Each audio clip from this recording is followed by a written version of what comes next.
Next topic जो है वो है डायग्नोसिस। डायग्नोसिस का मतलब होता है बीमारी का पता लगाना।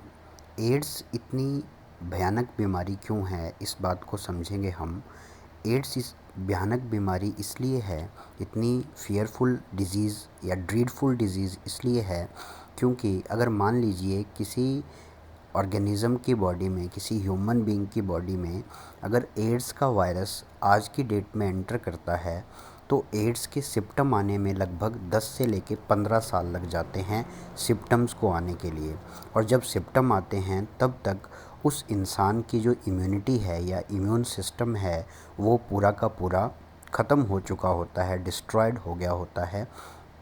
उस टाइम पे उसके पास में कोई भी ऑप्शन नहीं होता। इस वजह से जो ये एड्स है ये बहुत ड्रीडफुल डिज़ीज़ है और उसके बाद डेथ के अलावा कोई ऑप्शन नहीं बचता है।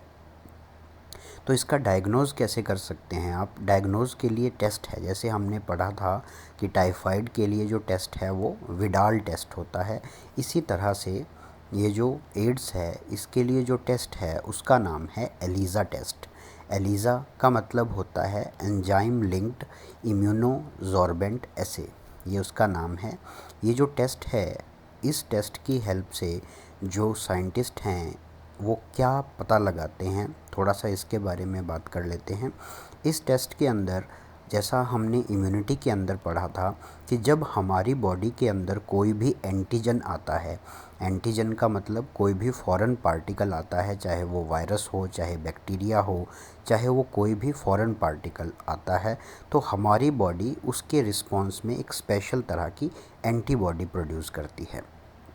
तो एलिज़ा के अंदर क्या होता है, हमारी बॉडी के अंदर जैसे ही एड्स का वायरस आया तो हमारी बॉडी ने उससे लड़ने के लिए या तो वो प्राइमरी रिस्पांस देगी या वो सेकेंडरी रिस्पांस देगी, तो एंटीबॉडीज़ प्रोड्यूस करती हैं। और वो एंटीबॉडीज़ कहाँ होंगी? हमारे ब्लड के अंदर। तो जब एलिज़ा टेस्ट करते हैं तो अगर हमारे ब्लड के अंदर एड्स का जो वायरस है HIV, उसके ख़िलाफ़ कोई भी एंटीबॉडी मिलती है तो वहाँ से हम कंफर्म कर लेते हैं कि हमारी बॉडी के अंदर जो HIV वायरस है वो क्या हुआ है, एंटर हुआ है। और उस बेस पे फिर हम उसका इलाज करते हैं। इसकी ट्रीटमेंट के लिए जो ड्रग्स हैं, अगर ये अर्ली डिटेक्ट हो जाता है तो एंटी रेट्रोवायरल ड्रग्स दी जाती हैं जो कि जो HIV है उस वायरस को ख़त्म कर देती हैं, किल कर देती हैं और जो पर्सन है वो ठीक हो जाता है। लेकिन वो बहुत अर्ली स्टेज में, with in 1 to 2 years of infection होना चाहिए। इसके बाद हम बात करेंगे प्रिवेंशन की कि कैसे हम एड्स से बच सकते हैं। तो जिन जिन मेथड से जो ये एड्स है ये फैलता है, उन्हीं उन्हीं चीज़ों से बचकर हम एड्स से बच सकते हैं। जैसे मैंने आपको बताया था कि sexual contacts, multiple sexual contact की वजह से एड्स जो है वो इन्फेक्शन हो सकता है। तो अगर हम क्या करें, वहाँ पे हम प्रिकॉशंस का यूज़ कर सकते हैं, जैसे कि कॉन्डम्स हैं उनका यूज़ कर सकते हैं, तो हम इस बीमारी से बच सकते हैं। दूसरा जो पॉइंट है, जब ब्लड की ट्रांसफ्यूज़न करते हैं हम, ब्लड की ट्रांसफ्यूज़न मतलब ऐसे नहीं कि किसी से भी ब्लड ले लें, उसको पहले चेक करवा सकते हैं या चेक कर सकते हैं, या ऐसी जगह से हम ब्लड लें, ऐसे ब्लड बैंक से हम ब्लड लें जो कि ऑथोराइज्ड हो, जो कि ट्रस्टवर्दी हो, ताकि हमें इस तरह के इन्फेक्शन होने का ख़तरा ना रहे।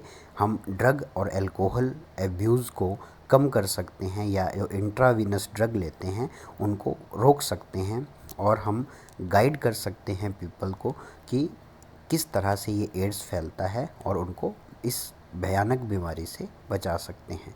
तो ये कुछ पॉइंट्स थे जिनके बारे में हमने बात की।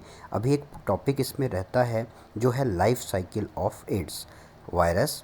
वो कैसे फैलता है, हमारी बॉडी में कैसे इफ़ेक्ट होता है, उसके बारे में हम नेक्स्ट टॉपिक में बात करेंगे। Thank you.